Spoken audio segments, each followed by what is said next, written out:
What? Shrooms, crank, heroin, coke, speed, weed, angel dust. Unless you live in a hole, these are all illegal drugs in the country of the United States. And if anyone has ever seen cops or has been pulled over by a police officer, one of the most common questions you hear is, do you have any illegal drugs in the car? Why is this? This is because of the U.S.-led war on drugs that has been a part of our society for about 40 years. It's a massive operation on a grand country scale. About 20 countries are involved in the global crackdown of drugs. And U.S. governments and other governments work together along with local police to help crack down on drug traffickers. And it sounds like a good idea on paper, but it hasn't played out as well as it seems it should. And today I will explain to you the history and background of the U.S.-led war on drugs, why it has failed, and what changes need to be made to effectively combat drug use and trafficking. The term the war on drugs was first used by President Nixon in 1969, and this comes after the decade of the hippies. Acid, weed, everything was legal. There were no restrictions on anything, and they saw them as a very anti-government group of people. So they started a war, to stop that, because they didn't want their country to unravel. And its purpose was to discourage production, distribution, and consumption of targeted substances. The actual war started with President Bush Sr. He started purchasing F-16s to hunt small airplanes flying drugs through Mexico, and he bought submarines to help control boats running like cocaine along the Caribbean. And the war on drugs has also affected other countries other than our own. Although we get most of the drugs are not grown here. The U.S. has sent planes to fumigate and drop corrosive material on farms targeting like coca plants and everything which cocaine is made from. And this has been really detrimental for people like Peru and Colombia because they rely on this for survival. One guy said, they destroyed my field and I can't feed my family or send my kids to school. And they also use it in teas, they use it for medicine, they use it for nutritional benefits.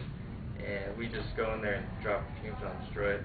And also innocent civilians are often shot during drug raids. A small plane was shot over, I believe it was Panama, that had a missionary and missionaries in it, and because the planes had miscommunication and it was the wrong, they got bad information, shot down, killed them.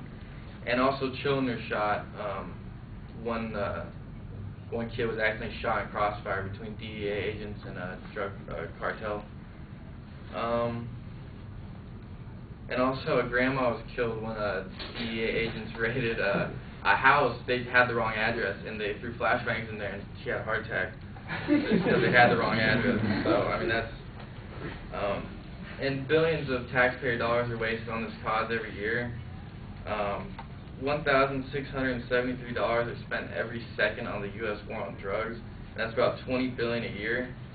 And also, so you're paying for these people to get shot. You're paying for us to harm other poor farmers in rural areas, and you're also, and the aerial fumigations also destroy fragile ecosystems. And if you're an animal rights person, it's not good for the animals.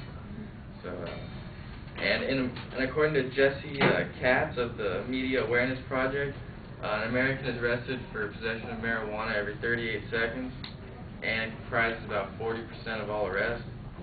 And America in 2000 incarcerated their 2 millionth prisoner, which is up from 1 million in 1990.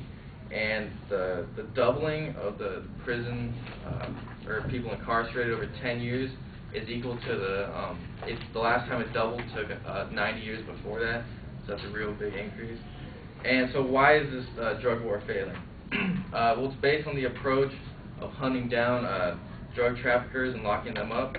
As President Bush said, it was the consequences and confrontation theory. If you do something wrong, you bring drugs in, we're going to prosecute you.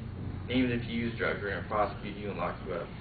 And this theory is shown not to work. If any of you have heard of Pablo Escobar, he pretty much ran Colombia. He was the leader of the Colombian cartel, or the Medellin cartel, and they trafficked about 90% of the cocaine into this country. And there was a worldwide search for him. It took like 20, 30 years to finally hunt him down. And once he got shot, they thought the war would be over, but it just broke down to smaller people, and other people took control of different areas, and the same stuff came in. So you can't just hunt people down and kill them. It's not that easy. And yeah, so when one goes down, another person replaces them. And this theory has been proven not to reduce drug use. Studies have been conducted, or studies should have been conducted to see for methods other than just kill or be killed and locking people up, and to reducing drug use and drug trafficking. Ben Wallace Wells of the Rolling Stone says that the drug war has become a war on families and a war on public health. Children of incarcerated individuals lose out on having a parent, and they can't provide for them, so they might not be able to go to school, have extracurricular opportunities, and that's real detrimental, especially if it's over something as simple as weed. It's not like they were bad parents, just, there's laws that say you can't have that. And also hepatitis C and HIV, there's a zero tolerance policy, and if you go into prison, if you're an inmate, you will not be treated at all because they don't want to get any of your blood on the needles, so they won't even help you. And I think you need to stop the problem before educate people about drug use. And it's the drug war is a failed policy that has undermined our constitutional rights.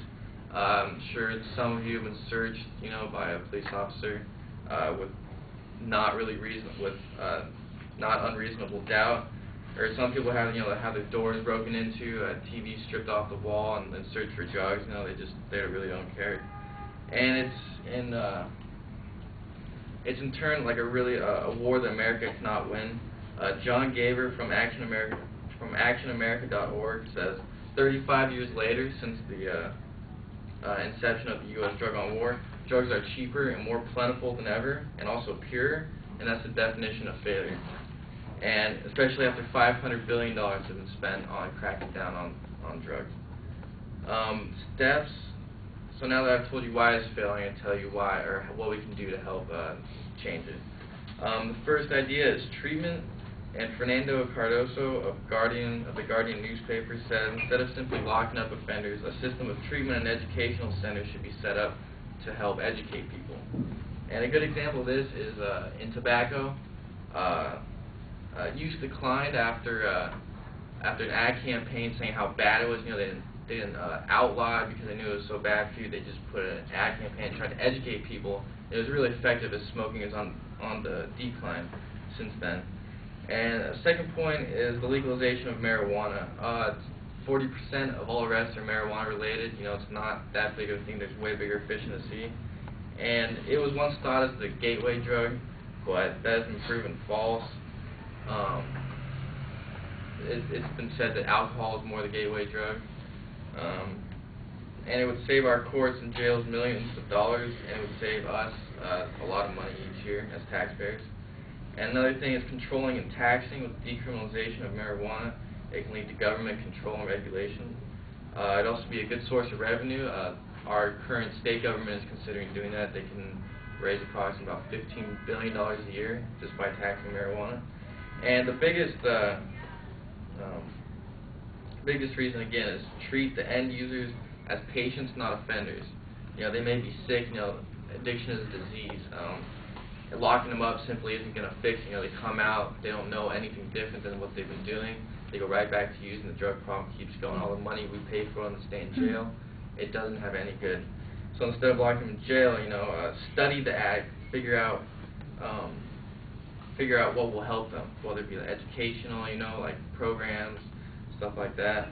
And intense study of drug users, habits of drug users, and review of drug programs and ad campaigns that educate people will eventually show what is effective in lowering drug use.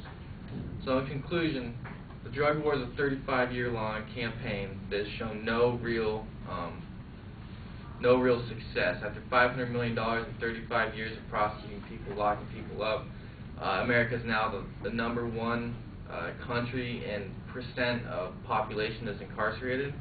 And drugs are pure, cheaper, and more plentiful than ever. I'm sure many of you have come across from time to time.